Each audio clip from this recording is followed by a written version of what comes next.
অবশেষে শুরু হলো তুফান সিনেমার শুটিং, যার শুটিং শুরু হয়েছে ভারতে। শাকিব খানের তুফান সিনেমায় টাইটেল সঙ্গে খরচ করা হবে 1 কোটি টাকা।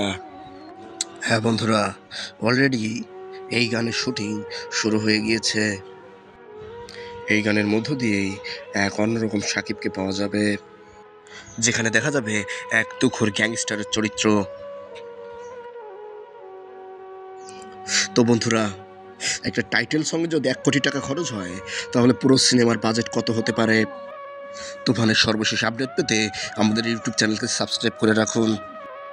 তো বন্ধুরা, এতক্ষণ সাথে থাকার জন্য আপনাদেরকে অসংখ্য ধন্যবাদ।